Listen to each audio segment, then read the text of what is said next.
Pranakasha live stream.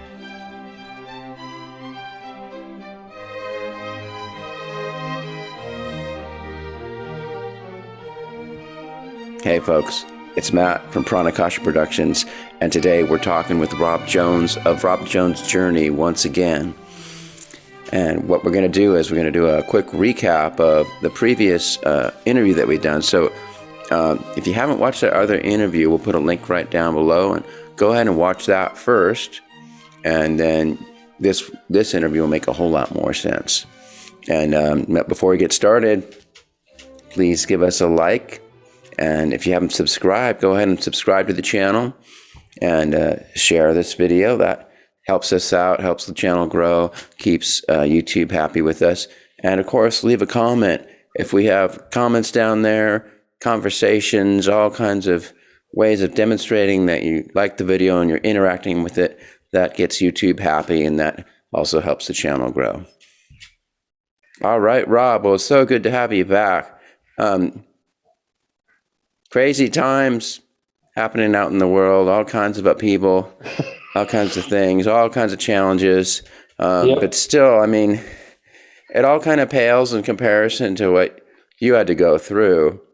And then you come out the other side, you know, just ready to take life by the reins and just do whatever you can think of, you're going to do it.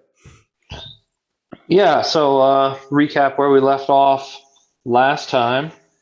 I was sort of a failing college student at Virginia Tech studying computer science. Had a come to Jesus moment and joined the Marine Corps and went to Afghanistan as a IED finder, basically, and got found by an IED, and the IED severed both my legs above the knee.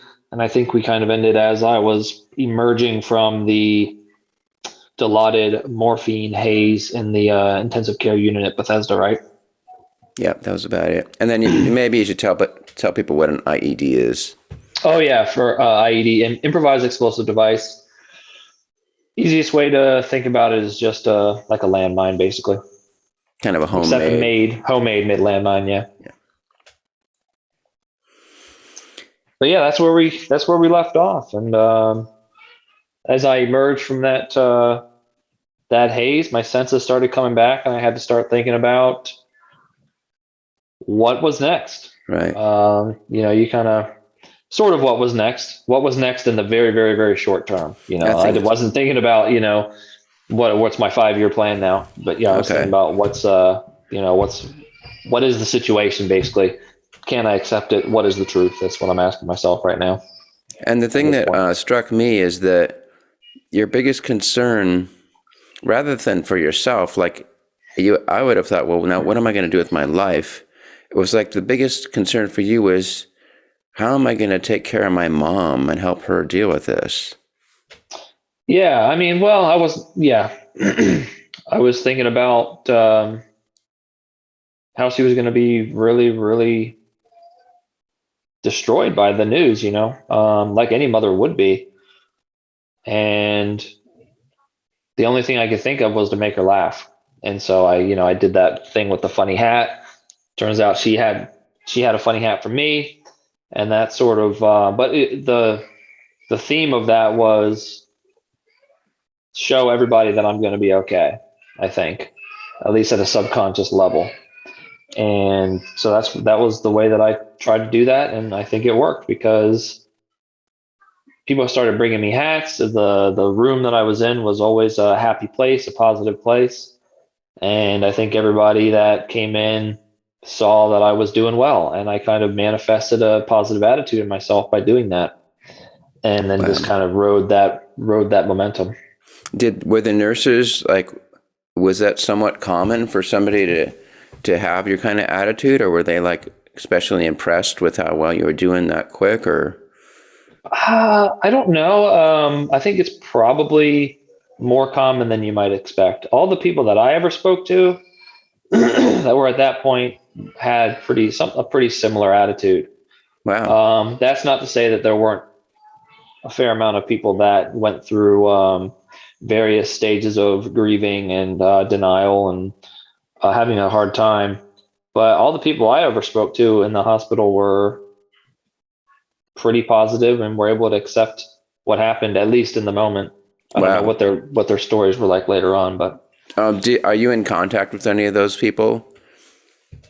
yeah, I mean, my buddy was wounded an hour before me, not as severely as I was, but obviously we're best friends, so we speak all the time. Okay. Um, I'm not really in touch frequently with anybody else. I stay in touch with my nurses and physical therapists and prosthetists and things like that on a fairly regular basis. Hmm. Prosthetists especially because obviously I need stuff with my legs done. So Wow. Okay. So it's kind of your prosthetic. You have to have it adjusted regularly and things like that, or yeah, get new ones made, get new sockets made as things, and as I come up with new ideas for ways that I can perform certain activities. Like right now, I'm trying to design a hiking leg, and so my process is kind of helping me with that. Just getting various components and retreading my running feet, maintaining stuff. So there's a lot that goes on that I stay in touch with him. wow. And so you're able to make a design and create a custom thing. So are you officially on like the engineering team or something, or do they No, just it's take? just an idea that I've had, as a user Uh-huh. and as somebody that lives this life, I kind of recognize where there are, not necessarily failings, but, a missing um, tool that could be used, especially for me. Like I like to go hiking. So on the Appalachian Trail around here, and I just don't have a leg that really is, or I feel like there could be a leg designed and built that could do that more efficiently for me. Hmm. And nobody has one right now, so I'm going to try and invent it myself. Wow. And Cool. that's sort of the attitude that I have throughout a lot of things. And I think a lot of people should have is that if you see I think a lot of people do have that actually, is you see a lack of something that's available that could be useful, and you go out and you fill that need, and that's why we have iPhones. That's why we have all sorts of various things. That's why we have cars. That's why we have a lot of stuff because people see a need and they go out and fill it. But it starts, with your own need. Somebody needed a chainsaw at one point, so they invented it. Wow. Wow. Okay. And it'll probably just be a leg that only I ever use, but if it works for me, then that's fine. Huh. That's so.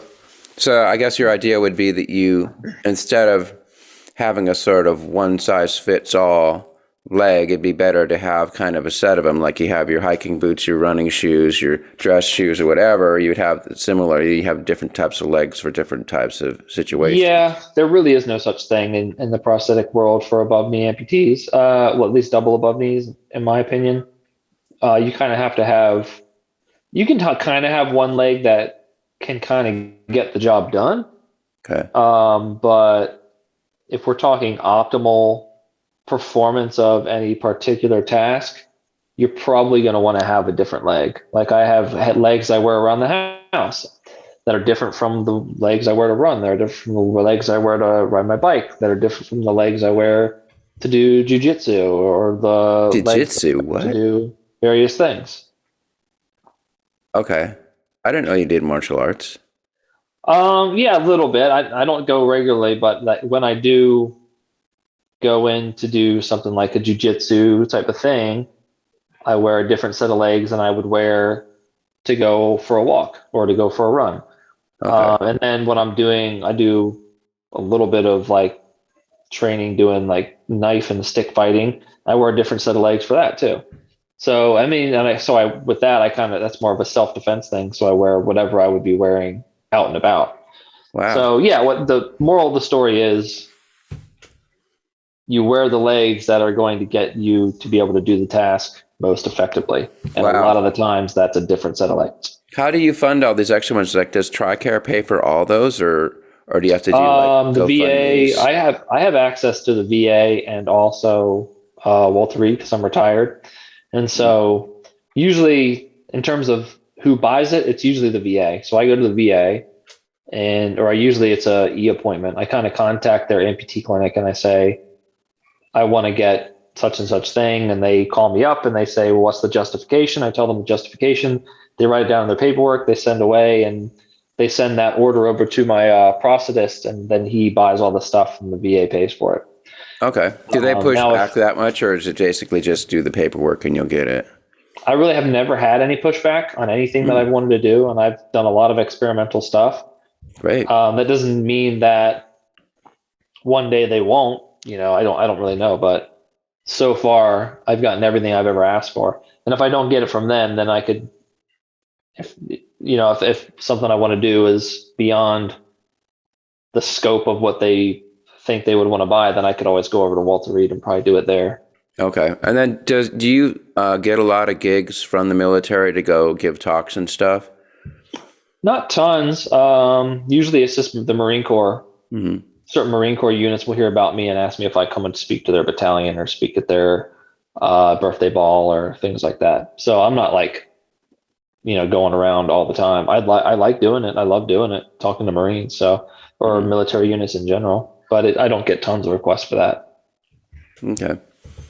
Yeah, interesting.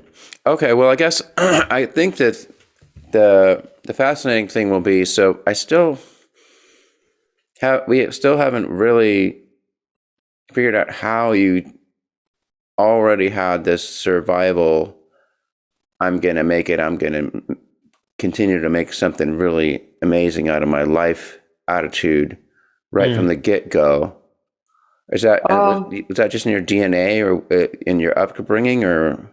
I imagine it's probably one of those things that, I think everything like this is, nature plus nurture. So maybe I do have a genetic temperament that allows me to accept things quicker than, or, on the quick side. Okay. Plus I had all that Marine Corps training, and in the Marine Corps, as I'm sure you're aware, when you're on a mission, you execute that mission regardless of what happens. So, if something goes wrong here, you find another way. If something goes wrong over there, you find another way. You just keep finding a new way until you kill the guy that you're trying to kill, or take the ground that you're trying to take. And I think that just put me in the right position at the right time to be able to accept my situation quickly and move on from it. Okay. And I can tell you retrospectively, the philosophy that, I identify in it, but I don't know that I was really thinking philosophically at that point. I think I was just kind of reacting on instinct. Okay. You know what I mean? Okay. Trying to do what was best for the people around me.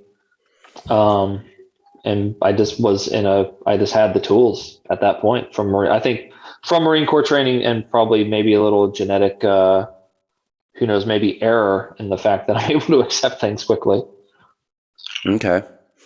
And then in the Marine Corps, you just described how, you see a problem and then you immediately get into problem solving mode and you just figure out the best solution that you can. Did you also get training in just into how to maintain your mental health and sense of well-being within that? Or is it just that you have this task and just the focus that you get on this task is the thing that gives you joy, let's say, gives you a reason for being? Yeah. I mean, not like classroom level instruction or anything, but I think, that's kind of what the Marine Corps drills into you from day one, is the attitude more than anything. And through experience, through training, they're not sitting there giving you a course about this is what you do when something goes wrong. Mm-hmm. But they just put you in all these situations where something inevitably always goes wrong, and you have to figure out how to get around it, or how to figure out how to get through it. And so I think it wasn't necessarily classroom instruction, it was just all practical application. Okay, so I'm assuming that you absorb, or you discover this sense of confidence in yourself and in your team, right? I think is that what carries you through? Yeah, that's one of the things. I mean, being able to trust the team that you're with and being confident that you can all get things done. Yeah, that's certainly part of it. Okay. It's a vital part of it. Do you find yourself teaching your kids this stuff already, or? Well, he's only 2, Oh, okay. so as much as you can. I guess a little early. You can kind of, make them figure something out instead of just helping them all the time is really what you, at this point. At this point, they're just imitating their parents. Yeah, like so if they're he's just trying to basically climb up absorbing somewhere. it from you. Yeah. Yeah. If he's trying to get somewhere and he's having trouble, don't just step in right away and make him figure out how to get there. Okay. Now, how does he relate to seeing your artificial legs?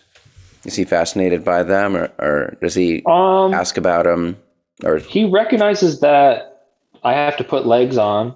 I don't know that he really recognizes that. I think he's probably too young at this point to notice that something's sort of different. And I don't know. I don't really know how a 2-year-old processes, but yet last night he was saying I don't have feet, so he notices that, and I say where Dad has feet, and he points to my prosthetics and says those are your feet. So I think in some way he sees that there's something different about me, but I don't know that he really knows that this isn't just how you can be. You know what I mean? It's hard to say. I think usually around 5 is when kids start to be like, what happened to you? Yeah. Because you're not supposed to be like that. Right. Right now, he probably thinks that all dads don't have feet. Yeah. It's just normal. Maybe. Yeah. It just doesn't even register with him. He's like, Dad, put your legs on. Let's go. Let's do this. Wow. Okay. Well, let's keep rolling then. So you're started doing your rehab in the hospital, and then how long was that process? Start to finish, 1.5 years. And I probably didn't have to stay for rehabilitation purposes longer than maybe 1.25 years, but military paperwork takes a long time to get processed, and there's a lot of steps along the way to complete your sort of exit. And so the paperwork was what I was waiting for at the end. And it didn't hurt to take extra time to do that, and sort of, I did an FBI internship for a while. It's, just take that time to kind of explore what you could do next while you're sort of in that safe environment still, or that sort of controlled environment. And during that time, you were still technically a Marine. You hadn't been discharged yet, right? I'm still a Marine. Oh, I mean, yeah. Yeah. I was still active duty. Okay. Yeah. I hadn't been retired yet. In other words, you're still getting a paycheck. You still I was being housed. Did you still wear your uniform? Not really. So the uniform for Marines in the physical therapy clinic was just a green t-shirt and black shorts. They didn't make you wear camis or anything like that. Okay. So, but they did want you to get a haircut. They wanted you to shave. They wanted to kind of maintain the mindset that you're still a Marine and you need to get things done. Did you ever go to the firing range? No, we didn't do anything like that. Okay. Not for, you're exempt from all training besides doing your rehab at that point, but they want you to maintain some sort of disciplined grooming standard and that kind of thing. I think the theory was that they didn't want you to lose sight of what you are. Mm-hmm. And so there's positives to that, and there's also negatives. Like it's just annoying to have to put up with the having to wear a uniform and having to check in every day and having to shave. And when you're in that situation, I didn't want to have to do any of it, but that's kind of just what being in the military is at some degree. You have to put up with grooming standards and barrack stuff. And those standards are also maintained out in combat environment, right? Typically, they have the leeway to let them lax a little bit. Like when you're doing a 2-week long push, with not a whole lot of resupply, they tend to let you not have to shave every day. Okay. Because you see like Um, these war movies, like Vietnam War movies, or everything where everybody gets kind of grungy looking. yeah, yeah, yeah. I mean, if you don't have the ability to cut your hair, they're not really going to make you cut your hair. When you're out in the field for weeks at a time, you know what I mean? So they look at it from a realistic perspective too. But eventually, it does get to a point where they say just bring a razor with you and shave. Yeah. Wow. Interesting. Okay. And then at some point, you decided you wanted to do like Paralympics and that kind of stuff. So how far down the road was that? I found out about that the Paralympics existed when I was in the hospital in my first month. I was just kind of looking for ways that I could still work out and stuff. And I forget what I Googled, but I just found out about the Paralympics.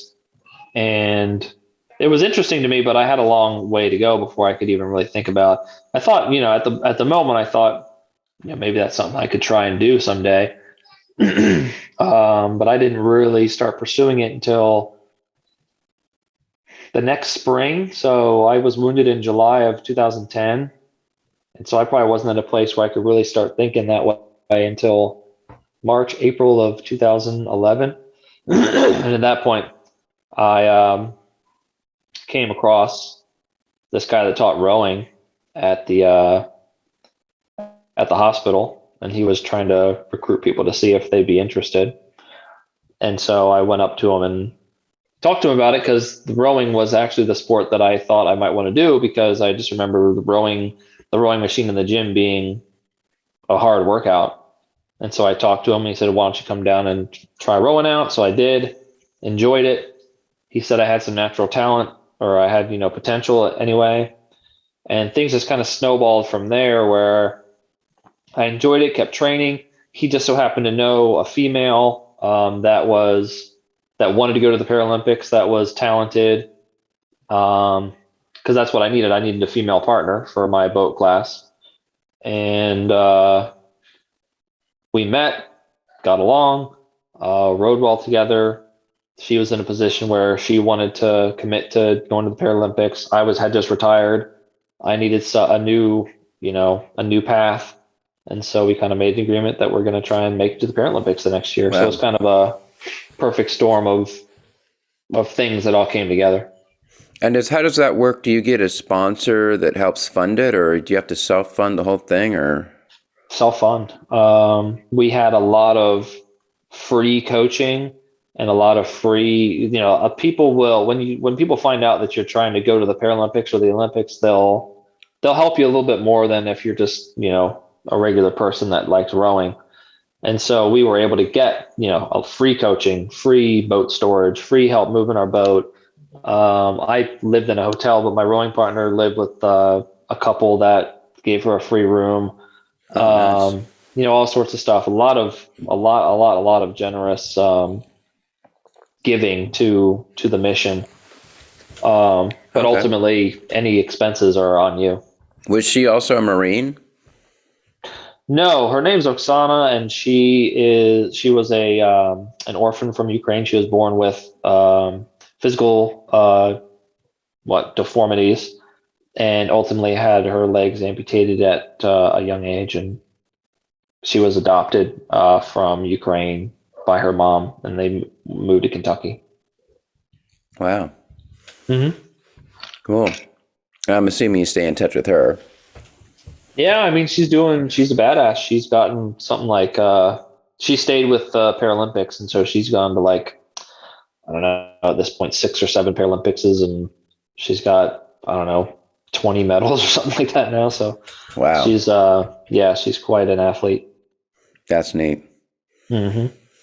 Okay, so then I kind of know a little bit of your story. So then, as you were doing the Paralympics, then somehow, somewhere in there, you met the person who's now your wife, right? Yeah, Pam. So we did the Paralympics, we got a bronze medal, and then a couple days after the final, the American team was out celebrating. and the English team was out celebrating, and we, both groups of people ended up in the same casino bar, and we just kind of came together because those were the two English speaking groups that were in that particular bar. So we just kind of hung out, and I met Pam, and we stayed in touch. She kept living in England, so it took us a while to decide that we wanted to date, and then we did, and we dated for 4 years, and then I ended up getting married, and now she lives here. So for quite a while, you guys were just buddies.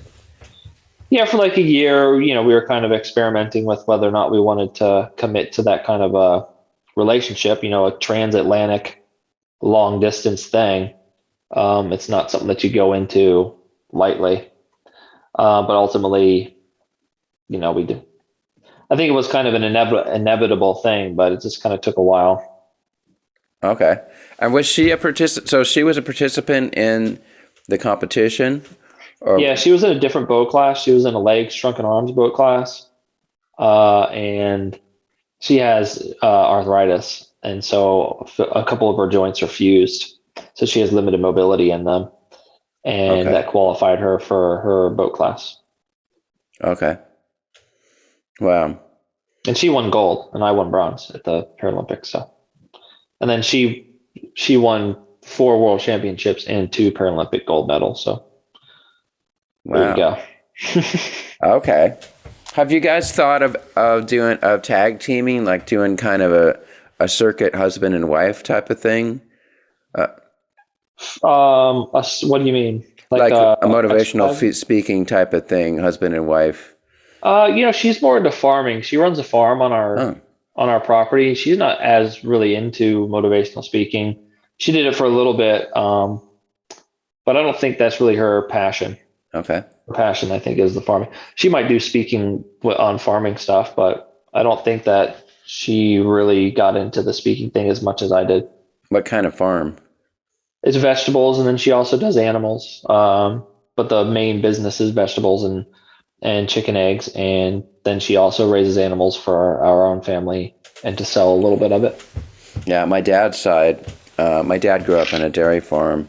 In fact, the farm that he grew up on is Weiss Farm. That's my last name. Yeah, it's in the middle of the 1850s, a bunch of German Lutherans left Germany because they were being persecuted by the Catholics at the time. They went to America, and they ended up buying this farmland in Michigan for like $1.50 an acre.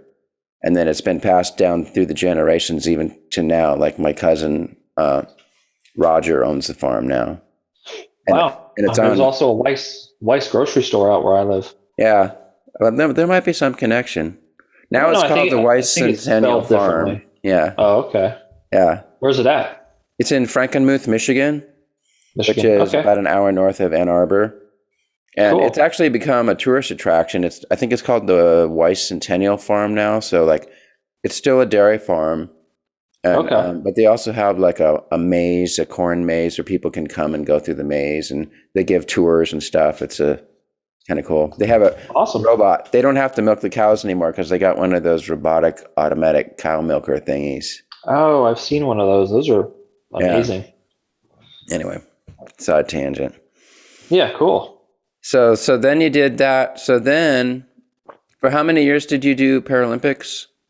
I just did the one Paralympics, and then I did rowing for one more year after that while I planned my bike ride. But I kind of knew at the end of the 2012 games that I wasn't really going to keep rowing because I kind of struggled the whole time with. It just didn't feel like there was a greater purpose in it besides just winning a race and kind of seeking personal glory. Okay. And so I kind of didn't really feel right doing it for a long time.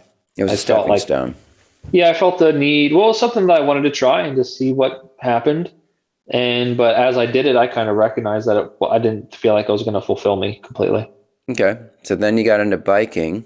So what's that all about?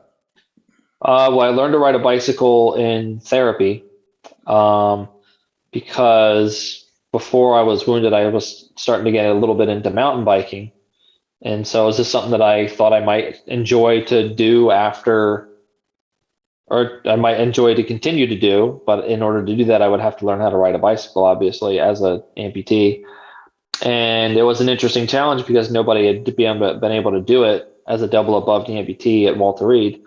And in fact, there was only one other guy in the entire world that had ever anybody knew about that could ride a bicycle as a double above knee amputee. Okay. And so it was kind of a fun and difficult challenge to try out. And it took about 9 months for me to finally go from nothing to being able to ride on my own in the clinic. Okay. And I'm so assuming your prosthetic has a artificial knee in it, right? It has a joint. depending on the leg that I'm wearing, but yeah, my cycling ones do. Yeah. Okay. And my walking ones, but my running ones don't, and my house legs don't. And so it varies. I'm trying to But think. as So how does it stay on? Like, does it really have to on the clamp pedal, down? Or how does it would seem like that motion, since it's not like there's more lateral motion into it, that how does it connect to your real leg and not like rattle all around in there and stuff? so I just have prosthetic sockets that my leg goes down into, and those are usually held on with suction or friction. So I have a sleeve, or I have a liner that I put on that's made out of silicone, and then I put a socket on the outside of my leg, and that's held on with another sleeve. I roll the sleeve up over the other liner, and it's kind of held together by friction between the two. Okay. And then the liner is held on my leg by friction and suction and that kind of thing. So it Do you stays get on that like way. blisters or Yeah, there's chafing micro and movements. Yeah, sometimes. Yeah. There's micro movements, even though it's a really tight fit. But even then, the socket moves ever so slightly every time I move my body, and so that was an issue. In that, the more pedals I do, the more movements there are. So yeah, eventually I would start to get little blisters, or I would rub some skin off.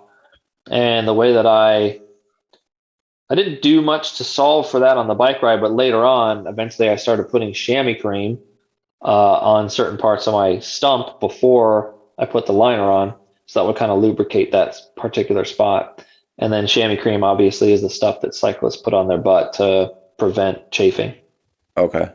Do you eventually develop calluses and stuff and the skin gets tougher? It gets tougher, but I've never had it where it doesn't prevent blisters or anything. It gets a little bit tougher, but yeah. So when you're biking, you just power through it. Like, if you're feeling the pain there, you just deal with it. Depending.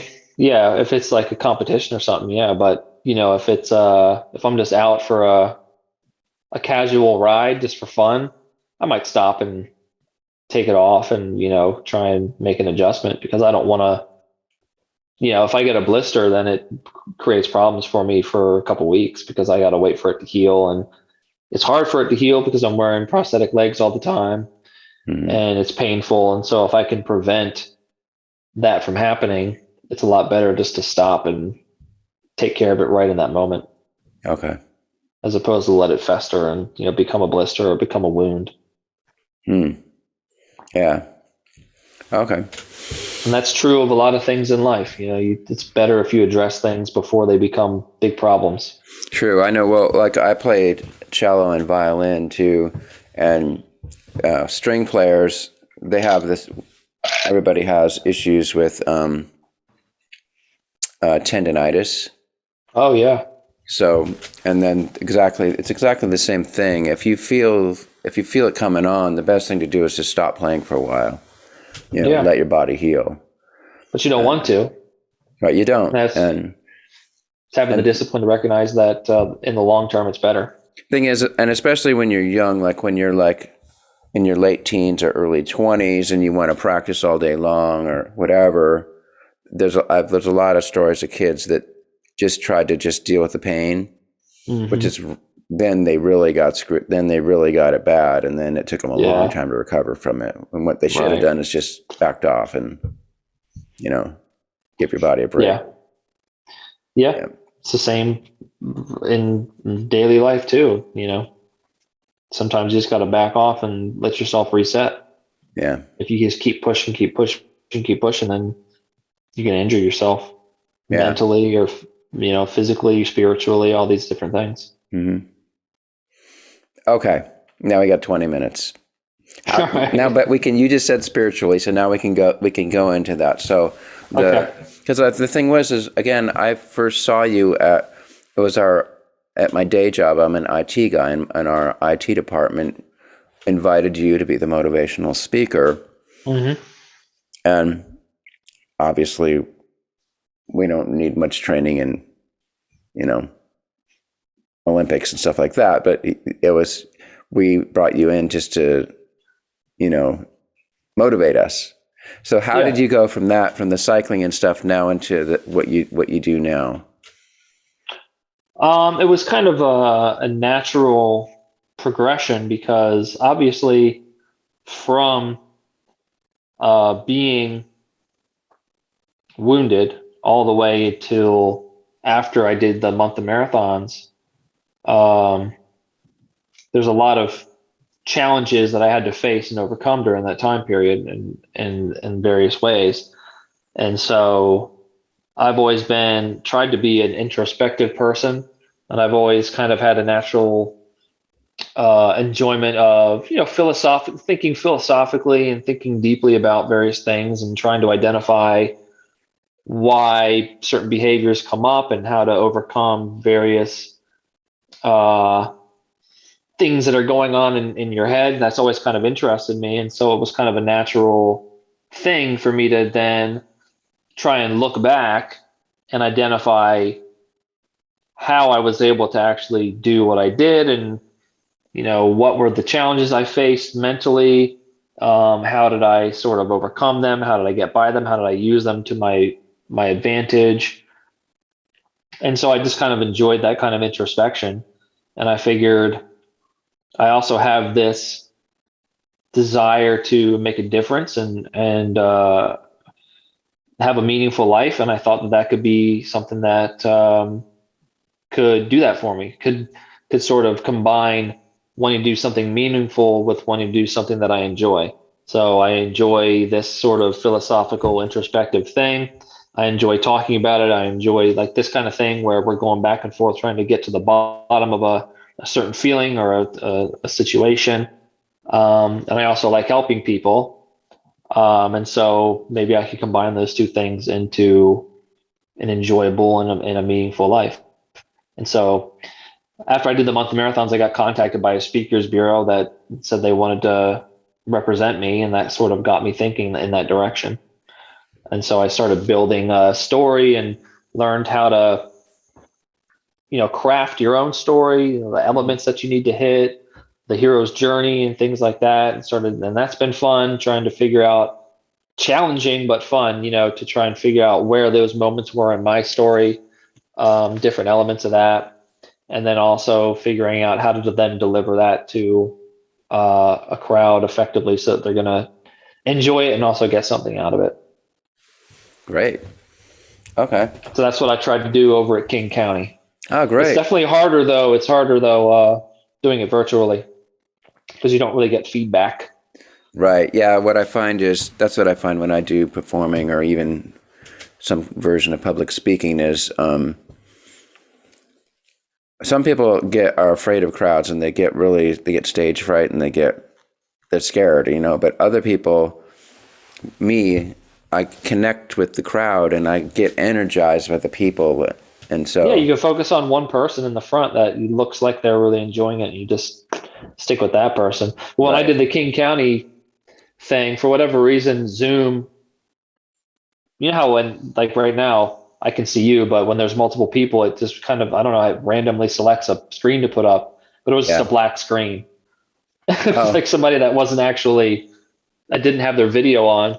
So I was just looking at the black screen. Yeah, most people don't. At the team meetings, most people don't turn their video on. Yeah, so it's a unique speaking challenge in that regard. So because it's hard to tell if what I'm doing is connecting with anybody. I'm not really getting any feedback. So I just kind of presenting, and at the end, I'm just kind of hoping that everybody's having a good time. Now you know what it's like to be a radio announcer. Yeah. Yeah. Oh, that's cool. So is that a relatively new thing then? The those kind of paid public speaking, motivational hour type of things for you? I've been doing it since 2018. Oh, okay. And it takes a long time to build up it takes a long time to build up notoriety and word of mouth and, a career in that. And I'm not at the level of, the highest level of people, especially since after the COVID pandemic kind of really shut things down. Right. But yes, it's something that I've been building up for a while. Do you go to church groups often? Do you ever get invited for gigs like that, or? From time to time. I'm not a particularly faith-based person, and so I mean, I'm not averse to going into any establishment, but yeah, I haven't been getting a whole lot of requests to speak at churches or anything like that. But from time to time. Okay, now we can go there. So, you're not faith-based, but do you have a belief in or an experience of what you might consider God or some kind of cosmic consciousness beyond yourself? I don't think so. I haven't put a whole lot of thought into this. This has never really been something that's been on my radar, but okay, I don't believe that. I don't think so. So, I mean, I can't believe that you haven't thought of the existence of some kind of not deeply creator. Okay. Not deeply. It's just never, I figured there probably isn't one, so I just kind of moved on from it. Okay, so I guess you'd consider yourself to be an atheist then, basically? I don't know. I don't know that I could really classify myself in any way. It's just not something that I really think about. I just think about the things that I can do to accomplish what I want to accomplish. And so I haven't really thought about that in a philosophical way. I just think about what actions can I take to affect a solution here. And I'm not going to wait around for any sort of cosmic consciousness to come in and affect things. I'm going to take the action myself. So I've just never really put a whole lot of thought into. I don't know that I would classify myself as an atheist or agnostic or anything. Sounds like you're an agnostic, but possibly. Yeah, I don't know. Where like you don't have it. I guess you don't have an opinion either way, or at least that's your stance. Something like that. I mean, I don't know all the different definitions and how they compare to each other and what they all mean in terms of those classifications. Okay. So then where do you draw your spiritual strength from? A sense of duty and to the people that matter to me and the causes that matter to me and that I care about more than myself. And so maybe the cosmic being or whatever that drives me is love, love for the people that I care about and the causes that I care about. Okay. And I don't know if that's a cosmic thing, but that's something that human beings feel. It's sort of one of those inexplainable things, but that's what I do. I want to help the people that I care about. I want to help the people that or the causes that I care about. And that's kind of what drives me forward, is to do that. The feeling of love. Yeah. Now, if there's a spiritual thing that you can derive from that, then there you go. But I haven't really tried to link those two things. I'm sure somebody probably could. So this love you feel it in yourself and you feel it in others. In other words, from your point of view, it's a self-created feeling within your own being. Yeah, I don't know if I created it, but it's there. I think it's something that builds. It's like you don't create love for your wife. You just kind of love her over time, or I don't know. I don't know exactly how it works. I don't think anybody really understands how it works, but I didn't create love for my fellow Marines when I was in Afghanistan. It was created through our shared experiences, and so it that's just what happened. appeared. Yeah, I guess. I mean, I have no, I don't think it magically appeared, but it's just one of those things that builds. I don't know how it works. I'm trying to get you to dig a little. I really don't know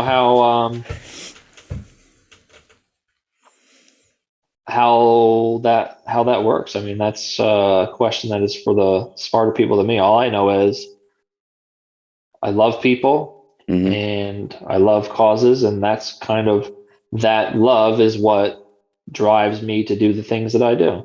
Okay, I Like could I get love my really. mom, so I I was wanted gonna to. say your mom. I'm like maybe it all goes back to mom. That's where the love first started. You know. Yeah, well, I mean, before that though. Well, I mean, obviously not before that because my mom gave birth to me, but before the moment of having to decide to be okay for my mom, I had to love my fellow Marines so that I could go try and find IEDs for them. Hmm. And so, yeah, it's just caring about having people or causes or places in your life that you care about more than yourself. And that's kind of how I define it. And that's kind of what gets me to be able to overcome and challenge myself. Hmm. Yeah. And if there's something spiritual there that people can derive from it, then I'm sure there's a way to interpret that in that way. Well, the reason I'm even going there is that you brought up those terms yourself. You said the spirit. You use the term spiritual, Yeah, yeah. and so it has some meaning to you, right? Yeah, well, I think everybody sort of has their own definition of what that is, spirituality. Mm-hmm. Um, and so I think those are the ways that you can grow. You can grow on a physical perspective, you can grow on a mental perspective, psychological, and then there is that sort of spiritual aspect to it that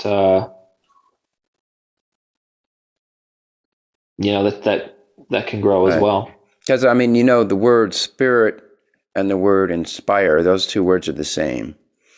So when you dig Right. deep, the spirit and what inspires you is basically what gives you life.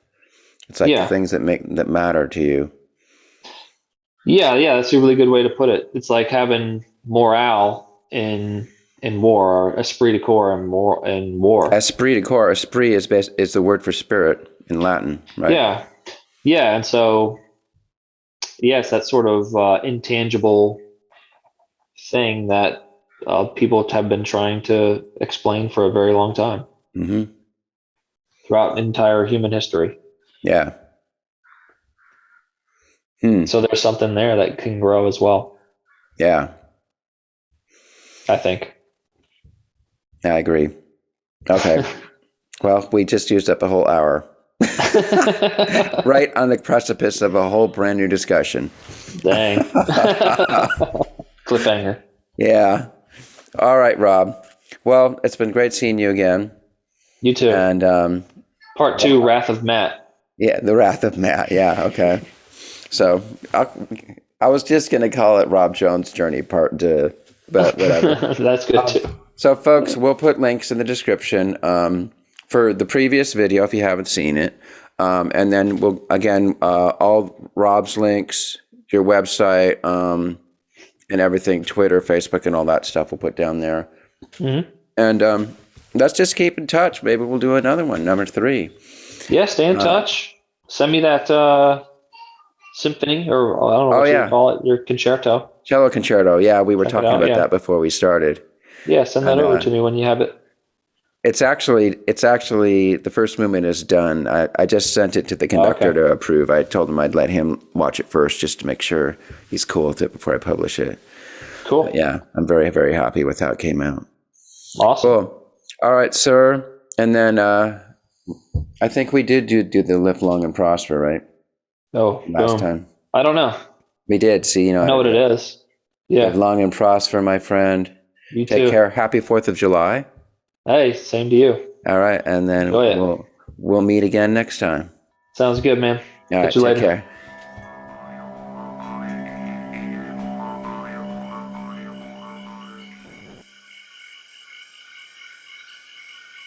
Oh my gosh, production. fantastic creations emerging spontaneously from the space of life. For the benefit of all beings everywhere. We gotta